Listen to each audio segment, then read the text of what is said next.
Welcome back. Joining me now is the Reform UK MP for Romford, Andrew Rosindell, who points out two errors in my introduction earlier. First of all, you were in the Conservative Party for 45 years, not 30. And second of all, you are not the latest defector because Suella came just a couple of days after you. Fair enough. Now, you've said that you left the Tories because they aren't right-wing enough. And I want to just probe that because you've been in the party for a long, long time, including under John Major, serving as a shadow minister under David Cameron, when the party was far more left-wing than it is now. So why was it OK to stay in the party then, but not under Kemi Badenoch? So, Camilla, there's only ever been, until recently, one right-of-centre party that is a serious contender for power, and that's the Conservative and Unionist Party that I joined in 1981 under Margaret Thatcher. Now, the party of Margaret Thatcher in the 1980s, it doesn't bear any resemblance to what the party has evolved into over the years. And for me, the last 14 years of Conservative government, particularly the last 5 years when we got that great majority under Boris, and don't forget Nigel Farage withdrew his Brexit Party candidates, which helped the Conservatives get that majority. I sat as a backbencher watching the failure of those years and the opportunities missed and the things that we could have done to put our country in a stronger place, but failed to do. And that led to, of course, the worst defeat in the history of the Conservative Party. We now have another party, which I believe stands up for traditional Britain, and that's Reform UK. I know, but Nigel Farage has been around a long time, almost as long as you, Andrew, and he's had other incarnations, be it UKIP or the Brexit Party. So at any point, you could have left the Tories because of their leftwards drift, and I would suggest that the leftwards drift was strongest under Major and Cameron. And yet you remained a Tory MP. Well, why didn't you resign on your principles then? I was National Chairman of the Young Conservatives under John Major. Yes. And we tore the Maastricht Treaty up at the YC conference.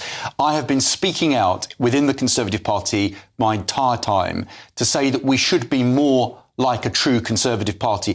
Unfortunately, the tail's been wagging the dog. These sort of Prosper UK people, the sort of Tory reform group end of the party, they have so much more influence and they always drag the party into the centre. Prosper UK, OK, so you're referring to this kind of rather wet setup that's been established by the likes of Amber Rudd, Andy Street, Ruth Davidson and others. But they're not sitting MPs. The reason they were junked at the last general election and beyond is because they were too wet. So isn't there a contradiction at the heart of what you're saying? Because actually, comparatively to Major, Cameron, even Boris, even Rishi Sunak, actually Kemi Badenoch has pivoted the party to the right.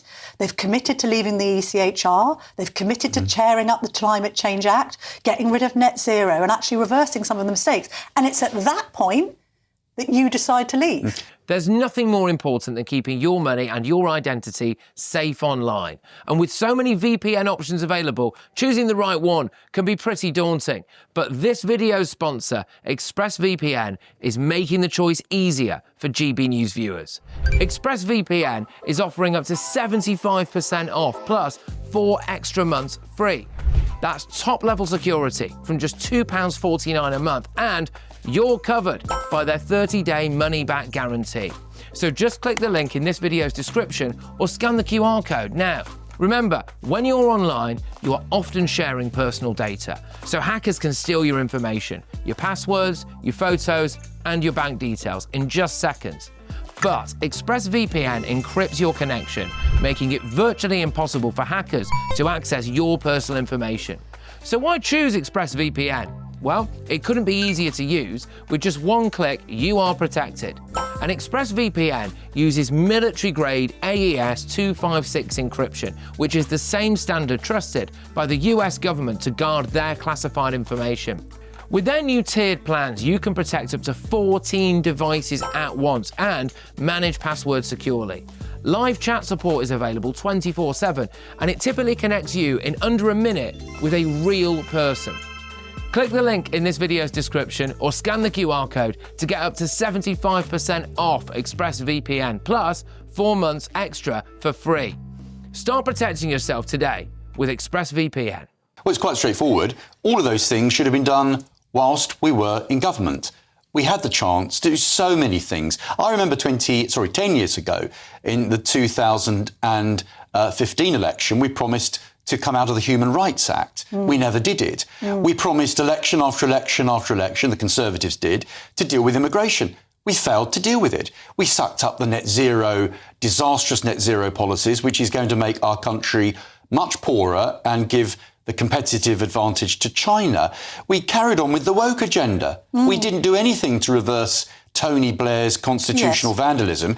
So, and I don't think, and I speak to my constituents in Romford, and they don't trust the Conservatives to actually do what they say. OK. And so that's the problem. Nigel will be a man of his word. All right, so if your constituents in Romford are fully behind you backing reform, why don't you have a by-election and then put your reform support to the test? So if you think you'll take Romford with you, you've nothing to fear in having a by-election. Well, I can't judge what the people of Romford do in any by-election, but what I can tell you is that when I speak to the people of Romford, do you know what they want, Camilla? They want a general election. They don't want multiple by-elections causing disruption and costing money. But you can understand the argument for a by-election, We need a general election. That's what we really need. Haven't you previously called for by-elections in situations where others from other parties have defected? Well, I haven't actually. In the past, if people resign and join another party, there hasn't been by-elections generally. But also, we change prime ministers. We don't have a general election when you change prime ministers. And we've got to find out soon, aren't we, about that? So if the Conservatives didn't hold a general election every time they changed a prime minister, and let's be honest, that was multiple times,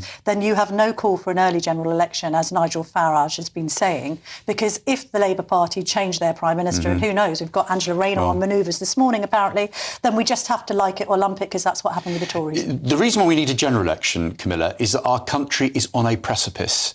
We are in a very, very deeply bad situation at the moment in a whole range of areas, and Labour are failing. They're failing the nation horribly. And I really worry about the future of our country. I got into politics, not because I want a political career. I love this country. I believe in Britain. Margaret Thatcher inspired me to go into politics. And I weep when I see what Labour's doing. And I really am frightened that the next election, if we're not careful, if the vote splits, you could finish up with Labour, Liberals, Greens, SNP. The vote will split because you're in Reform and the Conservatives are in the Conservatives and the right isn't united. So absolutely, the vote on the right will be split.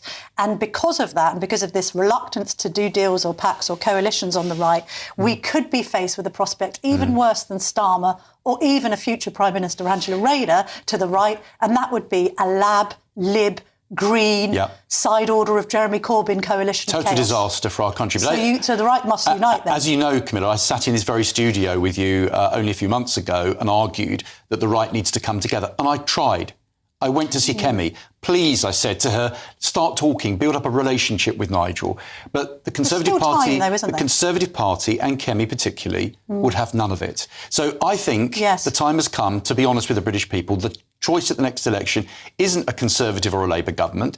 It's Nigel Farage with a new political movement that's going to put this country's interests first, or we risk a far-left coalition. Okay. So the answer is to rally now behind Nigel Farage and Reform UK. But the Conservatives will say exactly the same, and we could be in a scenario, whenever the next general election is, that you have a situation where Nigel Farage commands more votes than the other parties, but not a majority. And at that point, Nigel Farage, as a politician of the people, isn't going to turn around to the British public and say, do you know what, I can't do a deal with the Conservatives, they can't be trusted, so I'm just going to let in either another 4 years of Labour or something even worse. Look, not going to do that, No, I've always said that, look, we can't predict what the next election's going to throw out, but I do think that Reform will be the party of government, and who knows, if they don't get a complete majority, there may be unionists from Northern Ireland that would support Nigel.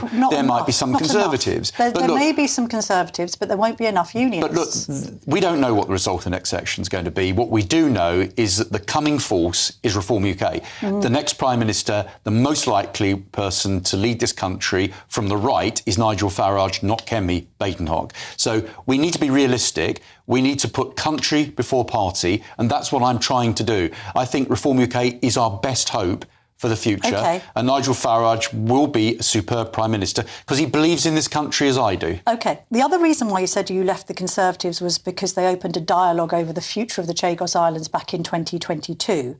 I know you have campaigned on an APPG, which is concerned with overseas territory matters, but you didn't actually mention Chagos in the House of Commons, according to Hansard, between 2022 and 2024. So I have campaigned on the Chagos Islands for my entire time in Parliament. I chaired the all-party group on the Chagos Islands. The problem with the all-party group is it is cross-party. So it was myself and Jeremy Corbyn and people from all 7 different parties, and they all had slightly different views about the long-term future of the Chagos Islands. I was very clear. The Chagosian people should have self-determination. Jeremy Corbyn, who was the previous chairman of the group, I was his successor, he believed that it should go straight to Mauritius. Yes. But it was about resettlement of the Chagosians, which we all fought for. So I have raised this multiple times. If you look at my urgent question 10 years ago, I raised this whole issue, I know, but you didn't multiple raise concerns meetings. in the Houses of Parliament about this re-entering negotiations in 2022 that's been pinned on James Cleverly. I make that point because the reformers are all saying we must do something about Chagos, and I'm sure there is a back channel of dialogue between Nigel Farage and President Trump, or at least people around President Trump, because we know he's got those links. But you have to concede that it's now the Conservatives that have unveiled this 1966 treaty, which has halted this legislation in Parliament, which is a good thing, right? Very good. But the reality is that the Conservatives, and I called for this over and over again, taking delegations to meet ministers, having one-to-one meetings with ministers. The answer to this, Camilla, is the same as we do with the Falkland Islands or Gibraltar. The people of those islands should have self-determination. Now, had we allowed them to go back to their ancestral homeland, which we jolly well should have done all those years ago, then they would have absolutely voted to stay British. It would have never gone to the International Court because you'd have gone through a proper process of decolonisation. This treaty that's been discovered, 1966 treaty, which suggests that the UK and the US agreed that it should always remain under UK control and ownership.